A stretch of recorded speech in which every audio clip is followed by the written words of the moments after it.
Hey guys, what's up? It's Patrick here, and today I'm bringing you guys the next episode of my Let's Play series on Chief Pat 2. So last time we left off, I was still using that Hog Rider sort of trophy hunting base design, but I switched back to my Pat's Playground design to help protect my resources, and you can see everything's pretty much set up the same, except I built up my giant bombs, and I really didn't make use of those in my original base design, and seeing as they're pretty expensive to reload, I'm just going to throw those guys on the top and try not to use those. If someone drops like one Barbarian though, it'll probably set them all off, but we'll just have to see when that happens. Alright, as far as upgrades go today, I'm going to focus on getting my cannon to the next level. That's only going to be another 820,000 gold. And then as far as elixir goes, I still have this one dark elixir drill to upgrade to level 4. So I'm going to go ahead and do that. That's 3 million elixir, and those are pretty cheap. But if I do end up getting a little bit more gold, I can probably upgrade something like my Tesla. So I'm just going to go ahead and see how much I can get and then worry about the upgrades at the end of the video. Alright, so let's go ahead and keep farming. Like I said in the last video, I've been starting to farm in Crystal on my second account, and it's been working out really well. At least it did in the first video, and since I've been doing that, I've actually had a lot of success, and I don't have to spend 10 minutes trying to find raids. So for any of you guys who are Town Hall 9, who were around gold like I was, personally I was struggling a little bit, and now that I'm in Crystal, I've been finding bases to raid a lot quicker. So you can see this guy right here. First of all, when I found him, I saw that his elixir pumps were full. So even though he had a league emblem, I could tell that one, he had a lot of shrubbery on the outside, so he hadn't logged on to clear that. And then again, number 2, his elixir pumps were full. So I figured that most of it was going to be in the mines and pumps. So I started spamming my goblins using the same strategy I've always used. I did actually add 2 wall breakers to it because I found out I was running out, and I only had to subtract like 4 goblins from my composition. And yeah, things worked out pretty well for this raid. There is 100,000 elixir left, and whenever you guys are deciding whether you want to continue attacking a base, when I'm looking at this base, there's still 4 storages left, so that means there's 25,000 elixir in each one of those storages, and I'd probably have to drop most of the rest of my army to get that. So I'm just going to skip out on that, and I'm actually going to skip out on the Town Hall too, because I'm really not focused on trophies, and I'm going to go ahead and surrender and take my resources. So in the end, we got 416,000, pretty solid raid. Again, we lost 26 trophies because I'm not really worried about those. And let's go ahead and move on to the next one and do the same exact thing. So this is another type of base you're going to find up in Crystal 3. You're going to find these bases that have been abandoned. They have around 600,000 resources available. Probably not a lot of it's going to be inside of the storages if they haven't logged on in a while. And I've really just been capitalizing on these bases, and I found them, I mean, you can find these definitely in gold, and mainly for like the last, I'd say, year, I was farming in gold 3, and I would find bases like this all the time, but it seems recently with the new updates that I'm finding them in Crystal a lot more often. So instead of finding like Town Hall 7s, Town Hall 8s, I'm finding Town Hall 10s like this, and it seems that I'm finding a little bit more resources, but I'm definitely finding them more quickly. And for this guy, again, I just took care of the mines and pumps, and once again, I'm not really worried about anything else. So one little trick I pulled at the end, I made sure I got this dark elixir from this dark elixir drill right here. So that was a quick, I think maybe 90. And there is one more drill right here on the bottom left, but since the army camps are there, my troops are probably going to focus on those. So I'm just going to go ahead and surrender and take my resources and run away. So in the end, 573,000 resources, 270 dark elixir. These are the type of raids that you definitely want to have. I'm really not spending that much on troops. I'm only dropping maybe 50 to 70 goblins, a couple archers, a couple giants.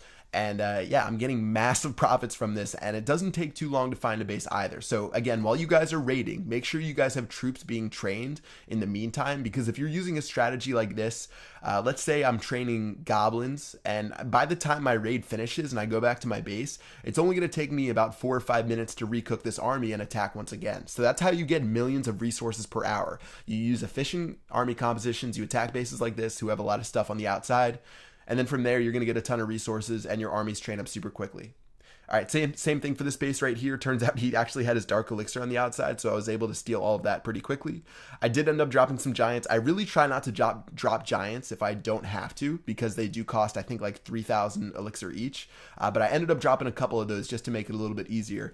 660 dark elixir, 300,000 resources, and let's move on to this next raid. So for this guy, 530,000 available. It looks like there's a couple of elixir pumps actually inside of the base, so I'm probably going to have to focus on those. But first of all, once again, we're going to focus on the things on the outside.